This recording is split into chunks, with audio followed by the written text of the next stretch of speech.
5000 है। वहीं कोरोना से होने वाली मौतें भी 3000 के करीब पहुंच रही हैं।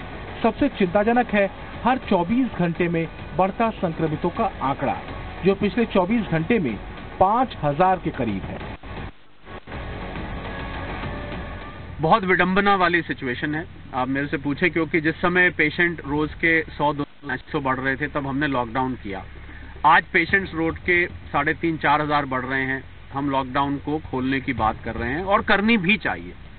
देश का, अगर मैं इसको सरल भाषा में कहूं तो देश का जो पेट्रोल है, जो अर्थव्यवस्था को चलाता है, वो पेट्रोल अब खत्म होने लगा है। राज्य सरकारों के पास तनख्वाह देने के लिए कर्मचारियों को तनख्वाह के पैसे नहीं हैं।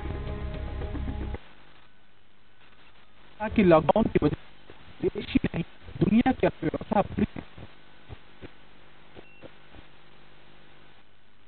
को चलाना और रुपए को दौड़ाना भी जरूरी है। पीएम मोदी ने लॉकडाउन 4 को लेकर संकेत तो पहले ही दे दिए थे, तो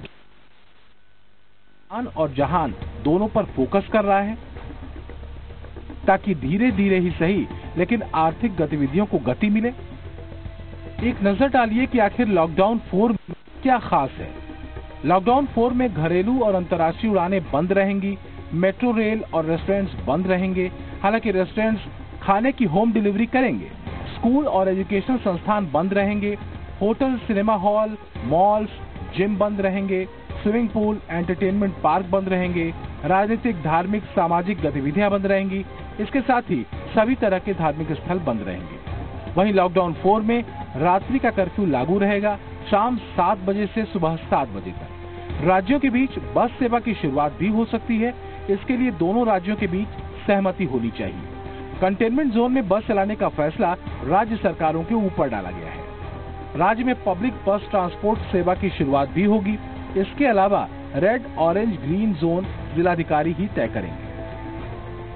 जाहिर है लॉकडाउन 3 और 4 में बहुत ज्यादा फर्क नहीं है, सिवाय बसों को चलाने को लेकर।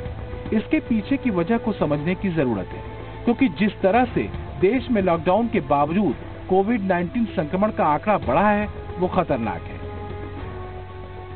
जहां पर भी आपको पब्लिक ट्रांसपोर्ट है, आपको एक प्रकार का कर्फ्यू लगाना पड़ेगा। जैसे हांगकांग के अंदर में, सिंगापुर में 8, मलेशिया के अंदर में 8 से ज्यादा लोग इकट्ठे नहीं हो सकते।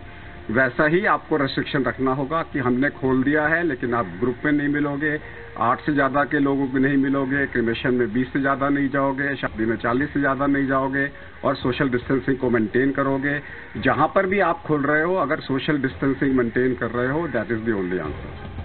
सोशल डिस्टेंसिंग, मास्क लगाना और हैंड हाइजीन जैसे उपाय बिना लॉकडाउन की सख्ती के सिर्फ जनता के भरोसे छोड़े नहीं जा सकते। ये पिछले दिनों कुछ सेक्टर्स में दी गई छूट के दौरान देखा जा चुका है। हालांकि लॉकडाउन के 31 मई तक आगे बढ़ाने के एनडीएमए के निर्देश के पहले देश के 3 राज्य लॉकडाउन को अपने यहां आगे बढ़ा चुके थे। इसमें पंजाब, तमिलनाडु और महाराष्ट्र शामिल थे। पंजाब ने शनिवार को ही लॉकडाउन 31 मई तक के लिए बढ़ा दिया था, जबकि महाराष्ट्र और तमिलनाडु ने रविवार को अपने यहां लॉकडाउन 31 मई तक बढ़ाने का ऐलान कर दिया। देश में सबसे ज्यादा कोरोना केस महाराष्ट्र में है। महाराष्ट्र में कोविड-19 संक्रमितों का आंकड़ा थमने का नाम नहीं ले रहा है। यहां अब तक 30,700 से ज्यादा केस सामने आ चुके हैं, जबकि मौतों का आंकड़ा भी 1100 के पार जा चुका है।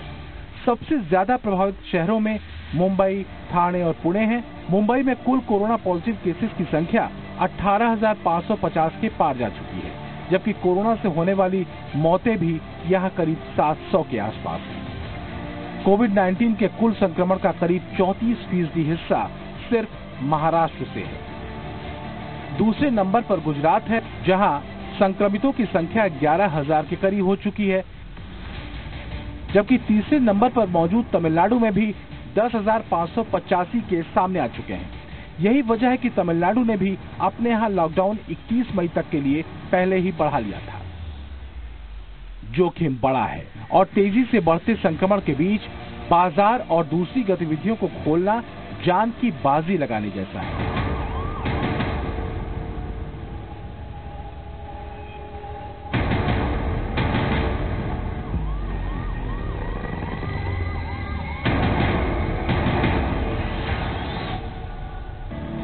साउथ कोरिया और सिंगापुर की तस्वीरें एक बार फिर से चर्चा में हैं। ये वो देश हैं जो कोविड-19 संक्रमण के कंट्रोल को लेकर चर्चा में आए थे, लेकिन लॉकडाउन के हटने के बाद से अचानक साउथ कोरिया में फिर से संक्रमण के केसेस बढ़े हैं। दक्षिण कोरिया में पिछले 24 घंटे में कोरोना वायरस संक्रमण के 13 नए केस सामने आए हैं और इस तरह संक्रमितों की संख्या 11,050 हो गई है, जिनमें से 262 लोगों की मौत हो चुकी है। इसी तरह सिंगापुर में भी कंट्रोल होती स्थिति अचानक हाथ से फिसली। प्रवासी मजदूरों के ट्रांसपोर्टेशन की वजह से कोविड-19 के मामलों में यहां तेजी से उछाल आया है। सिंगापुर में लगातार 2 दिनों से संक्रमण के नए मामले 1000 के पार जा रहे हैं। अभी सिंगापुर में संक्रमितों का आंकड़ा 28,038 हो चुका है, जबकि 22 लोगों की मौत हुई है। कोरोना वायरस के नए संक्रमण को देखते हुए सिंगापुर में लॉकडाउन को अगले 4 हफ्तों के लिए बढ़ा दिया गया है। सिंगापुर में लॉकडाउन अब 1 जून तक जारी रहेगा।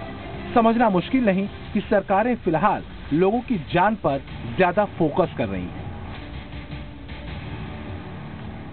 इस नए रूप के 1 हफ्ते बाद या 10 दिन बाद, 10 दिन के अंदर अंदर सरकार को रैंडम चेकिंग करनी पड़ेगी लोगों की, जो लोग काम पे वापस आए हैं, खासकर जो पब्लिक ट्रांसपोर्ट यूज कर रहे हैं उनकी, जो फैक्ट्रियों में जा रहे हैं उनकी।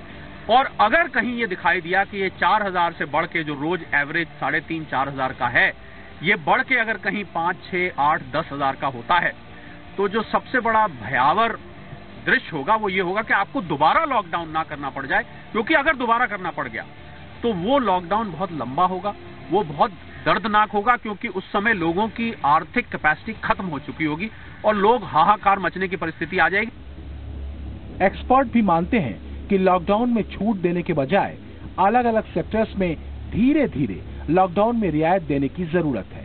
इस बात से इनकार नहीं है कि इकोनॉमी जरूरी है, पर यह भी समझना जरूरी है कि जान होगी तभी जहान होगा। ब्यूरो रिपोर्ट, जी मीडिया। तो पाकिस्तान में प्रधानमंत्री नरेंद्र मोदी का खौफ रहता है, और खौफ भी इतना ज्यादा कि वहां के मुखिया से लेकर पूर्व क्रिकेटर तक पीएम मोदी के खिलाफ अनाप शनाप बयान देते हैं।